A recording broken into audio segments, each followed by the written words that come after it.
Civil, this time trying a more newsy format. With us today, we've got Tom, Hot Dad, Cara, Hot Mad, and I am Hot Mess.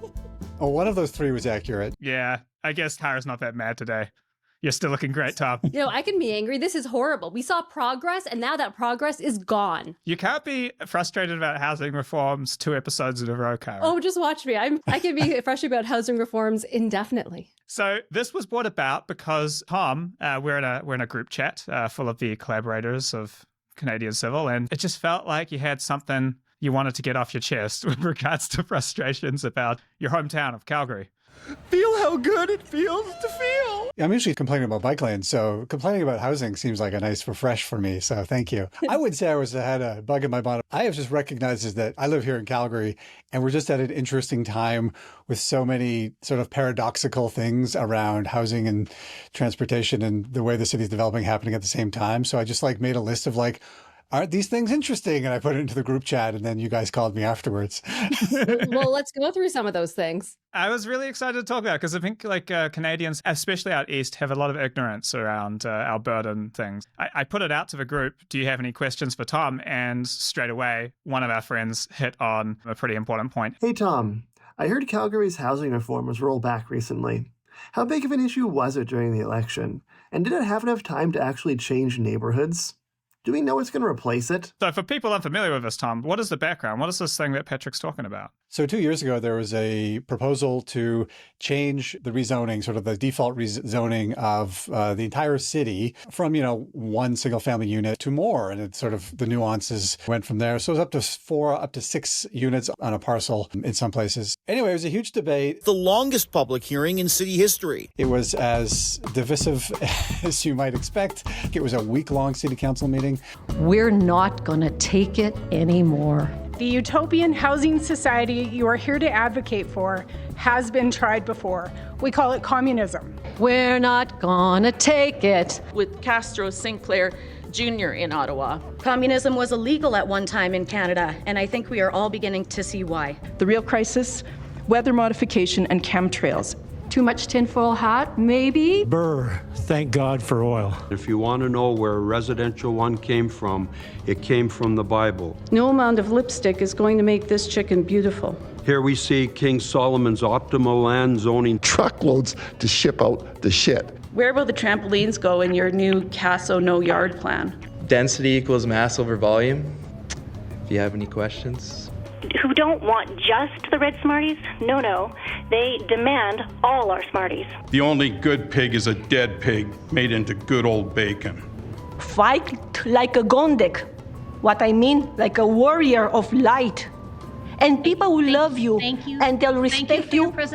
This shortage of parking has already incited civil unrest. You work for us, not for the global cabal, and certainly not for Justin Trudeau. Thank you. And you'll probably find me in the upside down church in East Village. My parents didn't buy our little bungalow knowing that one day Rapunzel could live next door. Yay, we're not gonna take it. You can clap. We're not gonna take it. The ducks and the geese like the ponds we build and plant parks. And so do all the important mosquitoes. Anymore. Hang on. Done. You can keep singing, but you can't keep clapping. Oh, we've been through this sorry. before. I'm sorry. I raised the clout. It's okay. Sorry. It's hard to sing without clapping. And so it passed. The blanket rezoning or upzoning, whatever we want to call it, passed 2 years ago, which allowed for more density in the city. So a lot of people were quite excited about this. Calgary has been really behind when it came to density over the years, not only in that we're a suburban city, but also even things as simple as backyard suites. Laneway homes can also be called carriage suites, backyard suites, or garden suites. For years and years, if you wanted a backyard suite, you had to go argue in front of city council. There just was not a clean process to get a backyard suite approved. And so this was brought in as a solution to the housing crisis, or one of many solutions. It was one of a number of recommendations that came through from a task force. All of the other recommendations were approved. This one went to debate and it passed. That was great. Changes started happening. Did it make a difference? Yeah, it had a difference, which we can get to a bit later. But the latest news is in between that time and today, we had a civic election. And this was the #1 campaign issue. And the new mayor who came in saying he didn't like this. What he keeps saying is it had broken the trust of Calgarians. So we could talk a bit more about that if you would like. And he thought it should be revoked and replaced with something better, more responsive to what people in neighborhoods actually wanted. Who is this kind of housing popular with? Yeah, I'd say the infill ones are probably more expensive. You know, some of those inner city duplexes or fourplexes are still pretty pricey. So I'm not sure how many families we're seeing move in there. But in the ones out in the newer communities, I think so. You're seeing lots more families. There's more 3-bedrooms units coming on. We have the once every couple of years argument when a condo developer proposes a big unit with less parking. It will trap you, terrify you. So we still have those debates. It's definitely changing, but it's a pretty slow pace of change. I think usually they tend to be ones that are really good for families because people often want to raise their kids inside these residential neighborhoods. And so to have something that you don't have to spend the money on a single family home, that's really appealing to people who are just like at the age where they're starting a family. It's the most expensive time in your life, probably. And so it is a really good place for families to live. But also, I always think of it as it's good for people who are downsizing. Like if you're in a single family home in a neighborhood, you don't necessarily want to leave your neighborhood to downsize. So having a place where you're like still near your neighbors, you're still near everything that you're used to, that you've lived for your whole life. Like you might be more willing to downsize and not have to take care of a big home the same way. So last week, after the second longest public hearing in Calgary's history. Set your calendars. You will have your opportunity to weigh in on Calgary City Council moving forward with repealing blanket rezoning. Hundreds of speakers again. Blanket rezoning is a communist plot. Where are you going to put 24 garbage bins on one of these sites? I'm Frank Fry, French fries. I was born in the blown-up hospital. I ask you to imagine what it's like to live in an overflowing porta potty. I don't want illegal migrants in my neighborhood. Don't piss off old people. The older we get, the less life in prison is a deterrent. There are too many stairs up and down. Mountain goat townhouses. Jungle houses. Shit boxes. More bad neighbors who think that seniors are quite happy climbing 3 floors. World Economic Forum-driven federal government policies. I think this is what hell is like. It's Andrea like Bocelli, but please don't ask me to sing. Civic terrorism. It's no different than putting a predator by a schoolyard. The New World Order, it's not a conspiracy. You could zip line from the top of the 38-story condo and you'd have an exciting ride. Put 10 pounds of sausage in a 5-pound casing. You don't make sausage on the floor. We don't make ham out of sausage either. This is opening a sausage-making factory. Cabins in the sky. You can't swing a cat in them. DEI ideology. Well, I'm surprised we're married, to be honest. Go get some peanuts. This whole thing is nuts. If this monster is allowed to be built, I will no longer be able to look west from my home. Goodbye sunsets, goodbye afternoon sun, goodbye backyard garden, and goodbye pumpkin patch. Good night, moon. It was the same debate. A lot of the same people were saying the same things, although there was more people in favor of it this time. Upzoning. It's what grown-ups do. The makeup of the opposition speakers is so unrepresentative of everyday Calgarians that they didn't appear once in 200,000 simulations. And if I hear anything more about parking and bins, I'm going to scream. We cannot act like we're the small town no one knows about, that can afford to sprawl if need be. Calgary is young, but we don't have to be dumb. Nostalgia is not a strategy. Are you going to let the 11% stop us from becoming a prosperous city? I'm angry that this entire clown show that we're calling engagement has been going on. These people are scared of duplexes like they're the boogeyman. I keep hearing this citing of how many people came up here to speak. Well, good, you have a biased group of people and you did a straw vote. That's meaningless. That's not your job. Density delivers affordability. I honestly don't think we should ever be allowed to tell our neighbors what to do with their property. Turning a single-family home into 4 townhouses means the city is able to collect 4 times as much property tax from that single lot. The NIMBYs say, no, we don't want, cool, pay 4 times your property tax because you are harming society. Calgarians advocate for a free market on everything except housing. No, when it comes to housing, we need more government control, regulation, and red tape. Live your values. Be fiscally conservative and vote no to repeal. Too often we spoke of housing like it's pollution. We regulate housing like it's nuclear waste and tax it like it's a gold mine.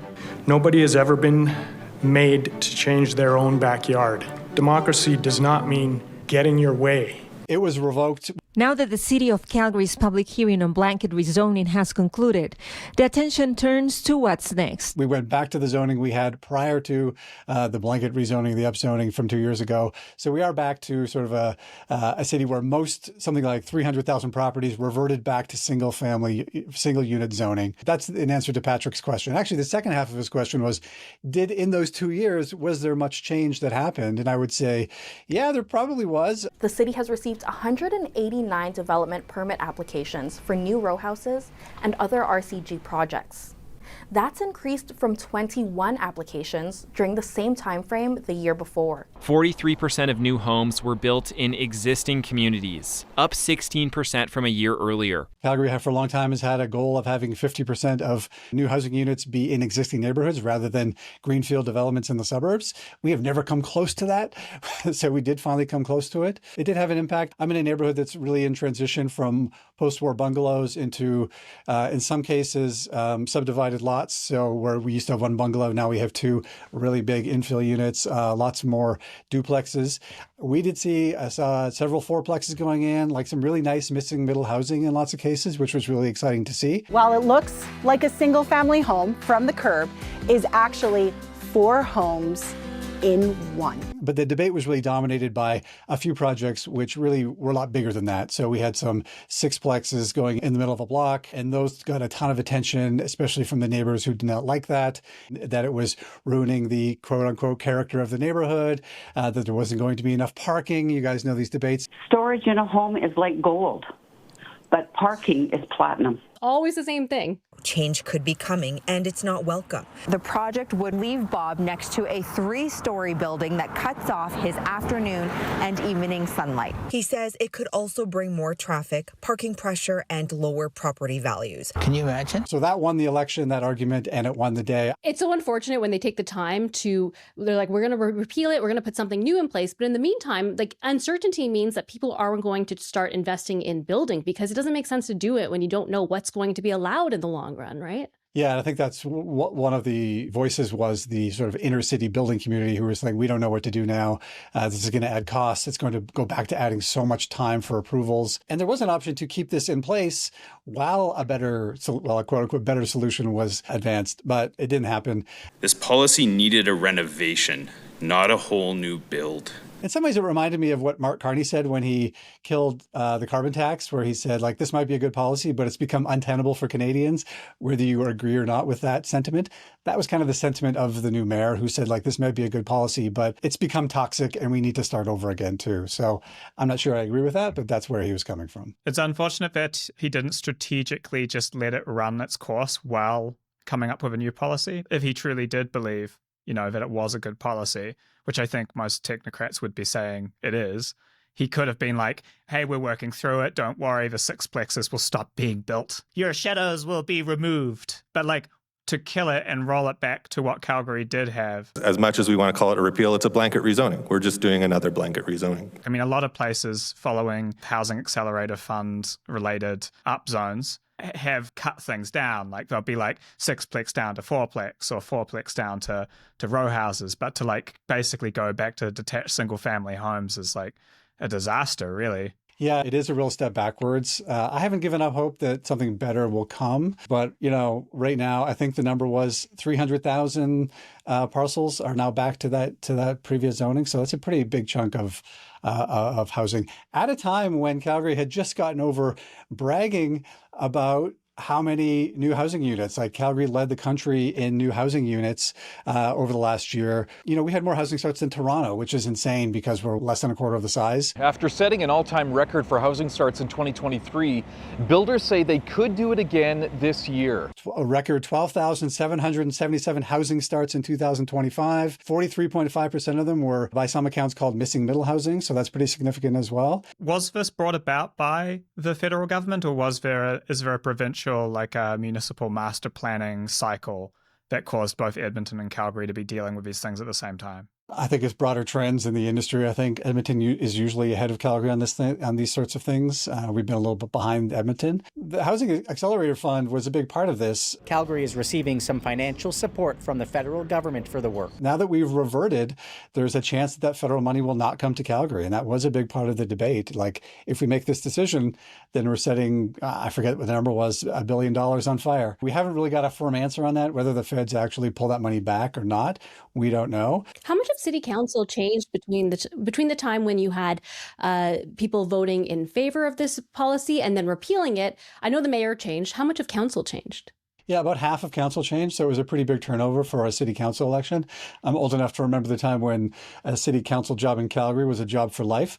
That is no longer the case. But it did fall along those lines that you would expect, right? The inner city city councilors voted in favor of it, and the suburban ones voted against it, ostensibly representing their constituents. But funny, the debate has not changed. It's been the same debate for 10 years here in the city now as well. It just, we seem to be lurching back and forth now. Where does the Premier and the current provincial UCP stand on this stuff? Yeah, they're pretty quiet around this specifically. This government has been a bit more involved, I would say, in municipal politics than previous governments have. For example, our transportation minister basically shut down planning for an extension of the light rail system, saying that he didn't like the plan and he didn't like it going underground and he thought it should be an elevated rail. This total alignment that'll have that elevated downtown alignment will serve 60% more Calgarians, and it's just a better cost-effective Green Line alignment than what was proposed back in July. That kind of derailed, see what I did there? The whole plan. I don't think it's dead. It's been pretty quiet for a while. It sounds like the city and the province are still negotiating this one, but they haven't done a lot as far as this issue goes. Was there a particularly ugly sixplex where it was like, yeah, to be honest, they kind of didn't try very hard on that one?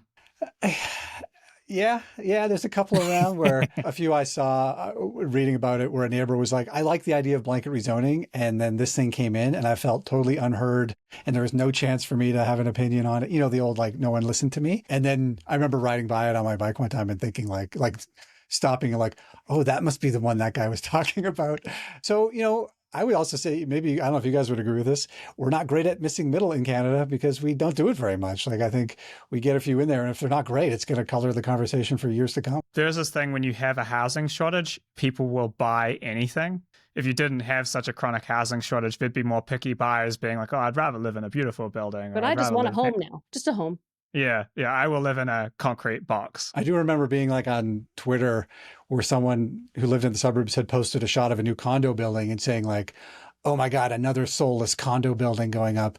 And then some urbanist posting an aerial shot over the suburbs and oh my God, look at the soulless expansion of suburbs. Well, I guess we have no soul anywhere. I've only been to Calgary one time. And when I went there, I noticed it seemed like it was very much built for driving. Is that accurate, or is there still that kind of downtown walkability where a lot of these policies are going in place to try to support? We're definitely a suburban city. It's car-centric in most of it, but there are amazing walkable neighborhoods. I live in one of them. I feel very lucky to live here. If you look at the commute modal share, for example, in some of the communities that are closer to downtown, we've got bike commuters at 7, 8, 9%, which is bigger than you see in neighborhoods in Vancouver. We're a big city. It's not an agglomeration of municipalities, so it's all coming from the city hall. And so you do tend to see things break along urban, suburban lines when it comes to some of these decisions. There's also a really interesting thing happening out in the suburbs. Big debates about whether we should keep adding suburbs. We have added a bunch about 5 years ago. Now there's new proposals. The late night decision, which saw council approve a motion to allow the construction of 5 new communities. But with this pace of expansion, is the city of Calgary headed to an unwanted urban sprawl? So we are expanding outwards. But I did a little exploration of these new suburbs recently, too, and they're built much differently than they used to be. If I was glib, I might call them apartment-style condo burbs. They're much denser than they used to be. They're built with much more walkability in mind. They advertise walkability in a way that they never used to. Park space and walk for coffee. They all have beautiful stock photography of girlfriends drinking coffee in the morning and kids playing beside them. And so they've definitely changed in that regard, but they are still very far away. Transit access has not made its way out there yet. It'd be very difficult to live without a car. So There's density happening in the inner city communities. Some of them are great. I live in a great neighborhood. There's a handful of them around, but most of them are sort of building. There is like this, I wrote a story about this 10 years ago for the local paper. If you look at, I call it the donut of decline. So there's this ring of suburbs that were built in the 70s and 80s where the populations have evolved so that they keep falling and falling and falling. You know, the families that moved in, the kids grew and they moved out. And because we've locked zoning in place, these communities are just not turning over. We're just losing people and losing people and losing people. Whereas the newer suburbs are built with much more variety of housing, much more density. And so they have a bit more ability to adjust as the community ages. Welcome to Mahogany. Welcome to Auburn Bay, nestled in the southeastern part of Calgary. Its planning focuses on walkability and community life. But in that donut of decline, which is where a lot of the opposition to any kind of rezoning comes from, ironically. In some cases, the communities have populations that are, 20, 25% lower than they were at their peak, but they're sort of locked into where they're at now. So it's the city is evolving in weird ways. These are the paradoxes I was talking about when I sent that message in the first place. Lots of weird things happening at odds with each other in Calgary these days. When you fly over Calgary, it always stood out to me that its suburbia was particularly intense, probably because in winter there's less tree cover. So unlike Houston or like Austin, you really do see like the burbs as far as the eye can see. So it's a very formative memory for me arriving in Canada and being like, what the fuck is this place? And, unconstrained by geography in lots of directions too, right? You could keep going if you wanted to. What's Calgary like on some of the other kind of metrics of, success for making a nice walkable neighborhood? Like, do you have more mixed use than your average Canadian sprawly city? Like, is there mixed use in your neighborhood and in some of the older suburbs? Yeah, absolutely. There's lots of change happening in the community I live in. There's been a huge transformation. It was basically a single family suburban bungalow community 20 years ago, and now it's absolutely mixed. There's a variety of housing. There's mixed use commercial. We've got great restaurants. There's great walkability. That's happening in lots of places, and there's demand for it. Prices are going up in those communities higher than they would in the outskirts. And I would say there's been a big push also downtown to bring more people into the downtown because, traditionally the stereotype was that Calgary was great during the day. And then at 5:05 p.m., it was totally empty because everyone had left to go out to the suburbs. And I would say that's still the case a little bit, but it's definitely getting better. And part of that, I think, is the downtown office to residential conversion program that we've got too. We are on the 9th floor of what used to be an office building. Welcome to my apartment. Please come on. Sebastian Villarreal didn't know his apartment in the heart of Calgary used to be an office building prior to us telling him. This is really interesting. It stretches back before COVID. We had this pre-COVID crisis in Calgary, and in 2008, the oil prices collapsed. And what we saw here, because we have an oil-based economy, is our downtown office space just emptied. At one point, there was more than 35% office space was vacant downtown, and it just was not coming back. And then COVID hit. So, as things were starting to come back, COVID hit again, and everybody started working at home. So it never really recovered. But in those early days, I think partly because you can't have a downtown with 30% vacancy, and also because there was a recognition that more people want to live downtown and we don't have many options for them, they did implement a municipally funded program to offer incentives to developers who are willing to take on those old office buildings and convert them into residential buildings. At the Loft, the city invested about $4 million to get things moving. The city's latest office to residential conversion project. 17 downtown office conversion programs will provide 2,300 homes and remove 2.3 million square feet of office space. At least 3 more conversions are expected to be complete and ready to welcome residents by the end of the year. And it was a bit of an experiment at the time, and a lot of people were skeptical that this would work. Those are hard projects to do. Office buildings, they don't have windows where you need them, and the plumbing is not where you need it to be. But it's done quite well, actually, and the fund got renewed a couple of years ago because it was so successful. The city's new mayor says this is one area where he is looking to keep funding. When we look at the results, $7 in total economic impact for every dollar invested here. there is, bar none, no better economic opportunity. And so it's been really a Calgary success story, and it's a way of sort of bringing more people into those neighborhoods where we want to. And it's a combination of both need in filling these vacant spaces, but also a changing consumer demand and the need for more housing. I'm not sure I would say much of it has been affordable housing, but it certainly has increased the housing stock downtown. It's still affordable compared to a lot of this country. I keep losing friends to Alberta because it's a much more affordable place to live, and the jobs pay more than they do in Toronto. And so it's actually a better place to be if you're trying to own real estate and maybe raise a family. It seems like that it has a real pull right now, and so the population would be going up just from people migrating between provinces. Yeah, we see this all the time, and I feel like I can't go a week without meeting someone who just moved here from Ontario. And part of that, I think, is housing prices have stayed down. And I don't know how much of that is because of all these new housing starts, how much of it is because of good planning policy, how much of it is because we just keep expanding and building cheaper housing in the outskirts. But there's also costs that come with that too, right? Like transit, getting around is really difficult if you're out there. Transportation costs are going to be higher as well. So, there is these trade-offs that are happening as well, but it is something that is drawing a lot of people. And the jobs pay more here because they're in the oil patch and there's more money. And I guess one of the costs would be the infrastructure having to be stretched quite thin to reach all those places. We were more than double the amount of pipe per person of places like Vancouver and Toronto. And that comes with real costs. Like, wasn't there an incident with a water pipe again this summer? Was it last summer? It was both summers. Maybe the biggest news story in the city over the last couple of years, this water main broke, which didn't sound like that big of a deal, but it was a feeder line that carried drinking water for 60% of the city. And so when it shut down, the whole city was under water restrictions for a summer. Our only choice is to stay the course with our current water restriction. Fingers were being pointed at whose fault it was. No word on what this means for the Calgary Stampede, which begins July 5th. It got fixed after about 6 weeks. There was even this moment when the water replacement pipe, which was bought from a manufacturer in San Diego, was being shipped down the highway. And it was like this. There were cameras on the truck that was carrying the pipe to Calgary, like it was an O.J. Simpson chase again. It was a bizarre moment in local news. Here comes those hot showers that we've been missing. Yeah, exactly. That's what it was. People were being asked to take 3-minute showers. And then it got fixed. Great. And then it happened again on the same line in the winter this time. The December 30th break happened just over 2 kilometers away from where the water main ruptured in the spring of 2024. Between June and September, repairs were made at more than a dozen sites along the line. But officials say an early detection system failed to provide any warning, and this break caught them completely off guard. And so the new mayor came in and said, we have to deal with this. Well, everyone recognized at that point we have to deal with it. And part of it is like this was an old line and, it just hadn't been replaced. And there was a report looking at this that recommended a lot of changes, including different oversight of the water system. And buried in it, which was not very talked about, was the pressure on Calgary's infrastructure system because of all that sprawl. We just have more miles of pipe than most cities. More kilometers of pipe per resident than any other large Canadian peer city. Congrats, we're number one. That puts pressure on these things. Turns out another 5 areas of the pipe need to be fixed. Can't replace your old infrastructure if you're continually spending money on new infrastructure.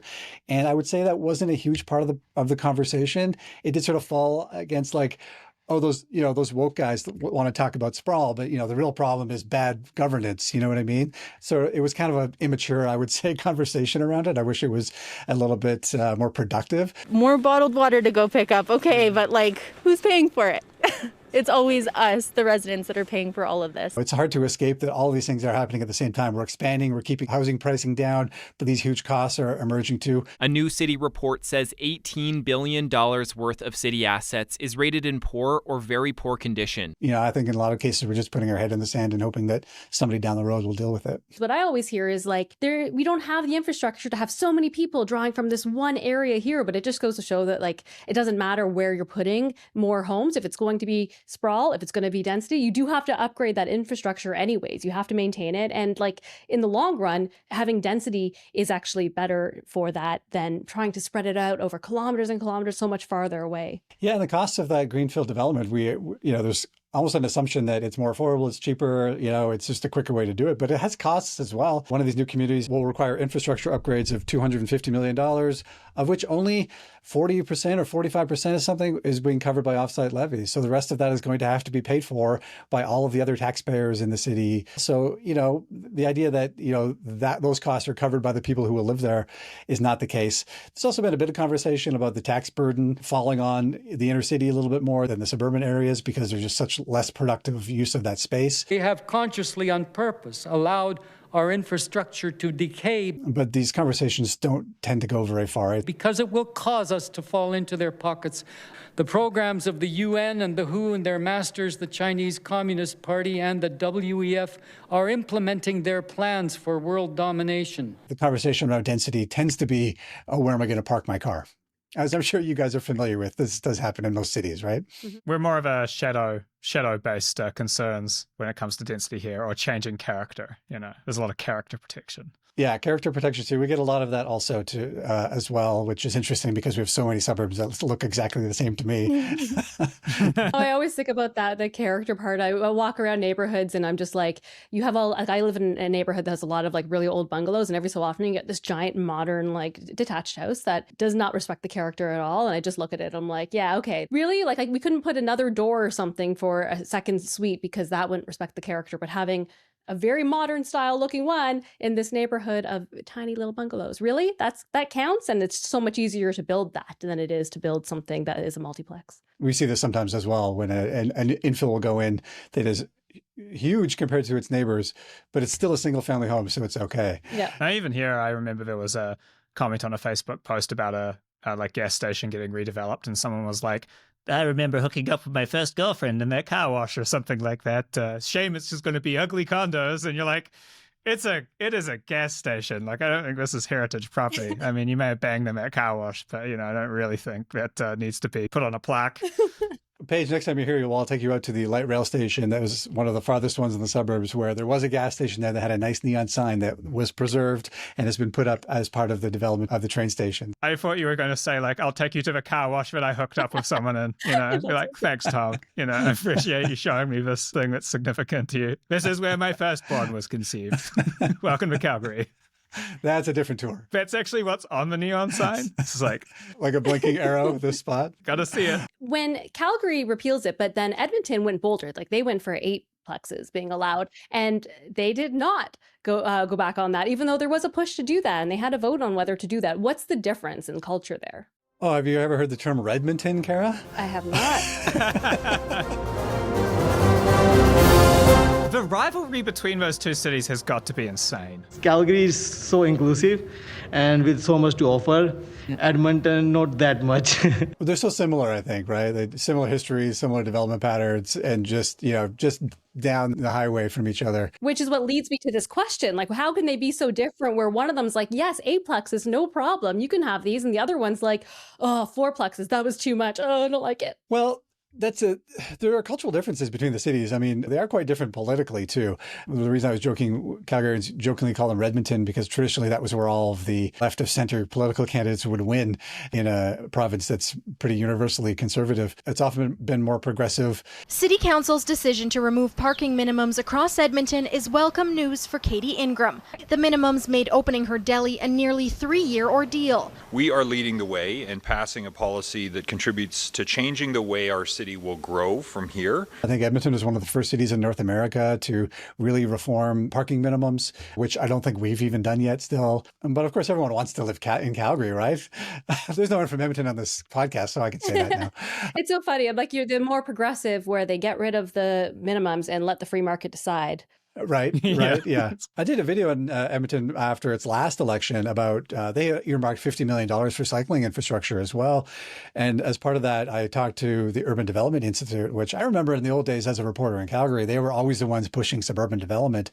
But in Edmonton, they were really bullish on densification and inner city development and rebuilding some of those green fields that are on the inner city. So Edmonton's very collaborative. It's very community focused, I think. Like there's lots of cooperation among the agencies. And what I found there was like there was a cycling community there, for example, that had been quietly building plans and working together with all kinds of groups. It was a really broad coalition, and they had this great plan ready to go. And then when the political winds were right with city council, they presented it and it got passed, and it was like they're just ready to go. They're just sort of organized. Whereas in Calgary, there's a bit more debate around things still. There's a bit more money here, and so that tends to sort of get into the mix. Also, there's a bit of an old Calgary guard that still has a lot of influence on the political nature of the city as well. So from outsiders, they might not see it, but the cultures of these two cities are quite different. Is there a bit of a self-sorting thing, like people in Alberta kind of go to Edmonton if they're this sort of way inclined, and then that kind of creates more and more of a reinforcement? I don't know. I think it's probably more to do with the type of jobs that are available. Like all of the white collar oil patch jobs are in Calgary,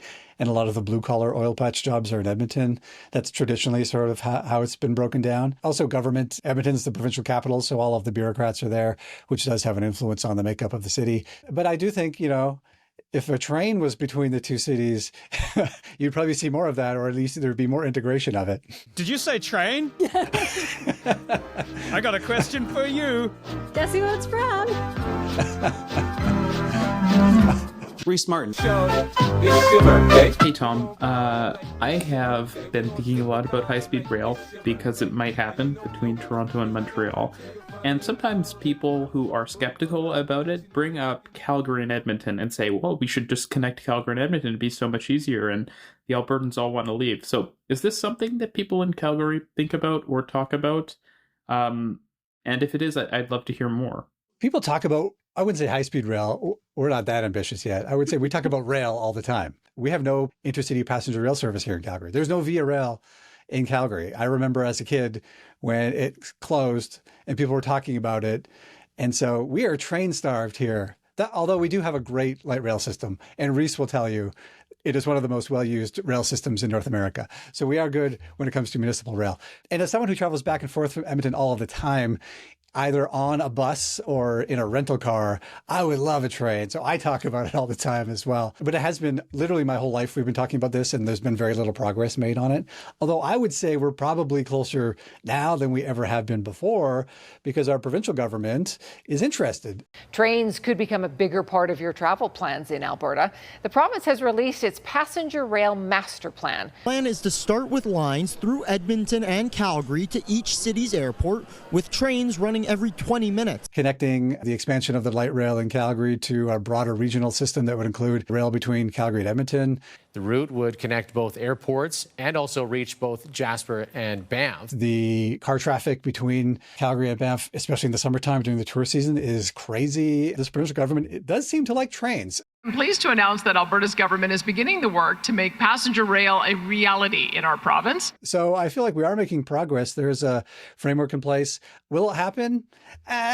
Construction isn't expected to start anytime soon. $15 million has been committed over the next 3 years to start planning routes. I don't know. It's been a long time thinking about this. That's how I feel about Alto, the plan here. I'm like, will it happen? I don't know. That's about as confident as I am. Yeah. I think it's the same situation here. And people who've been here a long time like me, it's kind of a joke. I'm going to Edmonton and I'm on the bus because I couldn't take the train. Albertans sore that you guys are getting money for rail. Throw it on the pile of things we're mad about at Ottawa for. I would say that's not high. That's not high on the list. Yeah. I would say I've not heard a lot about the unfairness there. Reese is always threatening to move to Calgary, so maybe he'll get there eventually. I hope not. I want him to stay in Toronto. But if he ever moved there, he will lead the people to fight for high-speed rail for you guys. When the one with the rifle gets killed, the one who is following picks up the rifle and shoots. There's been a real renewal in sort of transit, cycling, urbanism advocacy in Calgary in the last few years. I think a lot of sort of pent-up demand in Calgary from people who lived here a long time, and then lots of new people moving here. So the conversations now are great. There's a real community where 20 years ago it was a pretty small group. So, there's lots of energy around those conversations right now, which is really nice to see. I got another question from Patrick. Where does the new mayor stand on cycling and transit? He was a city councillor. He came straight out of, this is not a metaphor, he came straight out of the Manning School, a conservative think tank that would bred a whole generation of politicians. I got my start in politics thanks to Preston Manning. He was a city councillor. He was really young. He was sort of like the Dr. No of council when he was there. He was shutting everything down. He was a bit of a lone wolf, fashioned himself as a conservative who was fighting for the taxpayer, ran for mayor, lost. Why don't you love me? And then he went on literally on a long walk. I decided to go for a little run. He became a through hiker. But when I got there, I thought maybe I'd run to the end of town. He left and went on these months-long hikes for years. I figured since I'd gone this far, I might as well just turn back. Came back. When I got home, I was a national celebrity. Kind of a new person with a much different perspective from where he was before. And he ran for mayor again, and he won this time. Calgarians have selected their next mayor, probably. It is a squeaker of a win, with Farkas defeating Sonia Sharp by roughly 600 votes. And he's got a real mixed bag of policies. The old Jeremy Farkas was pretty ideologically driven. The new one seems more practically driven. For me, running as an independent, not with a political party, that allows me that latitude to actually look at the evidence, look at the issue. That's good. One less thing. Yes, he was opposed to the blanket rezoning law, and he was the champion who fought to get it repealed. But at the same time, he says great things about walkability. He's a bike guy. He takes the train to work every day and does these Instagram reels while on the train into work every morning. Hi, Calgary. It's Mayor Jeremy. Property tax bills have arrived, and there's something you really need to know. My read on that is that he's like a normal person who has opposing views on things that don't always align with ideology. That's nice. It could be nice. Yeah, I'd like to think of it that way too. So he's really interesting. It's just weird how there's certain like ideology that's associated with certain types of transportation. There are conservatives who like cycling. There are lots of conservatives who take the bus, and lots of progressives who drive everywhere. Like it shouldn't be a thing. And in Toronto, it's like LRT for a while was the progressive view, and the subway was the conservative view. I'm like, why do we need to assign them parts of the political spectrum? So it's nice that once in a while when you hear about a politician who doesn't fit that mold. Yeah, and especially transportation is such a practical consideration that it is weird that it gets into ideology. And the willful blindness on the government involvement in driving as well, right? Like people think it's free, that it's not subsidized in any way too. So it makes no sense either. So the new mayor is really interesting. I find him a little hard to read. Sometimes I don't know which way he's going to break on things too. So we'll see. He's pretty new into the mandate right now as well. What an interesting character. I mean, one thing I can say, like I'm sure you can relate to this, Tom, is the experience of not being in a car, being beside cars all the time really is like has created a deeply ingrained preference for the way I want a city to develop. Just because when you're outside the car, they're just so loud. I'm not biking along the whole time being like, goddamn cars, but it just, you want to get away from them. You're so used to avoiding them and being like, I will take the side street, I won't be near them. It must have really influenced him to be through hiking for years and have lived that life. Yeah, he's come back and said he was, in reviewing his decisions from his first run as city councilor and said, I was wrong, I made a mistake there, I know better now. I know that I'm at a point now that I wasn't 10 years ago in terms of being able to speak to a broad cross-section of Calgarians, to be able to work with both left and right. And even to hear a politician say that I've evolved in my thinking is pretty rare. And that's my commitment as Calgary's next mayor, is to leave the ideology at the door. The campaign is quite interesting. Among my friends too, there was a real debate around him. Like, do we believe the new Jeremy Farkas? Or is he trying to fool us? So I think for a lot of people, the verdict is still out. It's time for me to get to work. So take care, everybody. I think it's great for people, especially he was quite young. He was in his 20s when he got elected. For you to go have big life experiences and come back with new ideas. Sure. That happens to all of us. What's wrong with that? I say. I'm such a city person. and I don't know what through hiking is. What is that? Are you familiar with Jesus Christ? Vaguely, yes. Knowing that Jesus was hungry, Satan tempted him. He pointed to a rock and said, send the concept back to your socialist communist planning department. Like a month-long hike where you're totally self-sufficient and you meet people along the trail and you carry all of your food in your tent. Yeah, it changes people for sure. And I do remember when our downtown cycle track network was proposed, going to the Manning Center for a press conference. This when I was a reporter at the newspaper, and this young Jeremy Farkas, who I'd never seen before, got up there and said, I'm a cyclist, but... And then all the reasons why he opposed the cycle track, that old argument, like and he was a road cyclist, he liked to get out in his Lycra and ride long distances. So to see when he came back, he actually, his team sent me a note during the campaign saying, hey, can you take a look at his cycling platform? And he was the only candidate who had one. He had some really interesting ideas in there. I didn't love all of it, but some of it was really great. So yeah, he's a really interesting guy. This turned into a podcast about our interesting new mayor, didn't it?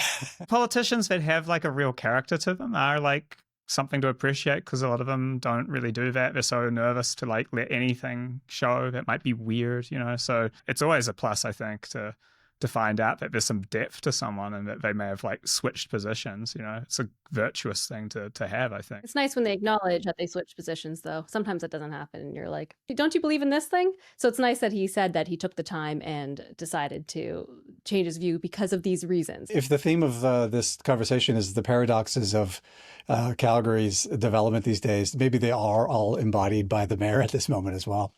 There's a little bow on the theme. You did it. You landed the plane. This is the thing. You're saying your kind of like theory on Calgary, or your thinking about Calgary, is that there's all these disconnected things going on that people can't quite kind of cohesively come up with this is what we're doing here. Yeah. Part of that is just the nature of sort of news consumption, I think, too, is like these things happen. We have a crisis at water main. You can only have a 3-minute shower.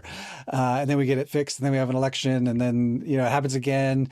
And then we have a big 2-week-long city council public hearing with hundreds and hundreds of people taking time out of work to go talk at City Hall. And then it gets reversed 2 years later with the exact same process. All these things seem very disconnected to me. Like there's not like a through line for all of them. But there is. And I think it's, you know, the way we think about housing, the way we get around, the way we want to evolve, the way we see ourselves as a city, I think, which is changing very quickly as well. So it's just a really interesting time and great things happening. Like I'm really happy.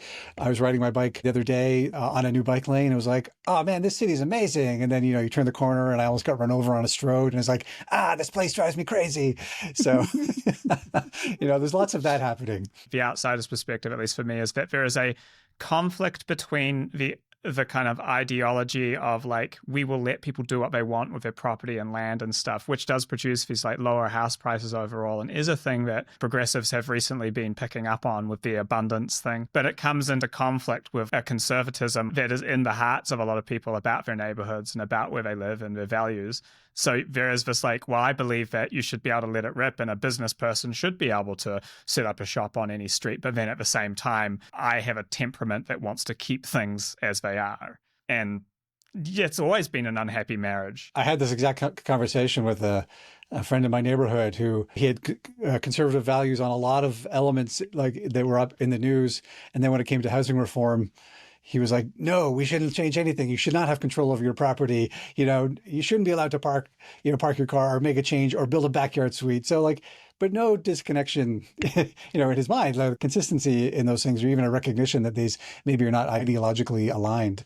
So it's a weird disconnect that we probably see in every city, right? That housing just seems to break our brains in some ways. It absolutely does on both sides. I mean, Cara, you see this all the time, right? Well, we won't let you build any units because it's not all non-market. Their policies that they pick, they don't lead to the outcomes that they say they want. And they don't go back and say, well, maybe the way we're doing it is a problem. Instead, they're like, let's put in more regulation. Let's put in more things to try to get that outcome. And I don't think there's enough people who like kind of like reflect on that and say, well, why didn't this work? Why when we put in this policy that was supposed to give us affordable housing, it didn't do that? Yeah. And we haven't even talked about affordability too. Like there's lots of factors that are keeping housing pricing down here, none of which seem to align with in a nice neat ideological way as well. So, you know, housing is relatively affordable compared to other cities, but it's still really a struggle for lots of people. And as people are moving there, it's going to get worse. Like so many people are moving there. And there was a campaign a few years ago with Alberta. Alberta is calling. Exactly. All the subway stations had it plastered all over Toronto. And it seems to be working. People have moved there and they continue to move there. And so I'm like, well, even if housing's okay right now, it's still affordable relatively. It's not going to be on a good trajectory if this continues. Yeah, my pet theory is that when you live on the prairies and you drive anywhere, you just see endless amounts of space. That does have an effect on your brain and how you want space around you, I think, too. There's a writer I follow locally who was writing about, in her view, it was Calgarians' desire to have nobody around them. They want their house, they want their castle, and nobody nearby. I'm not sure I agree with that, too, but there is something that's baked into people who've been here a long time, I think. Maybe it's a Canadian thing. I don't know. Paige, did you see this? Like, I'm an immigrant and I know a lot of immigrants, and you do kind of choose a place as an immigrant and pursue a lifestyle that is your dream of what that country will be. A large part of the population that is growing as well is coming from places like Toronto and Vancouver. And they're coming to Calgary because they're looking for the big open spaces. Like I enjoy a lifestyle in Montreal, which is impossible in New Zealand. We don't have massive medium density cities. But then at the same time, I play on this underwater rugby team with a lot of Colombians. And all of them, you can tell, they're like, I came to Canada, I'd like that suburban house thing with a barbecue, and I'd like a car. They all really are into their cars, and they're kind of like motivated by the dream, the Canadian dream that they saw. So I can understand a lot of people arriving in Alberta being like, right, where's the barbecue? Where's the truck? And you haven't annoyed them enough to get kicked out yet? I'm very chill with the people that I don't know super well. So, all right. I think that brings us to the end of our little recording. Anything to add? I don't think so. That was a lot. We covered a lot. I think we did a pretty good job.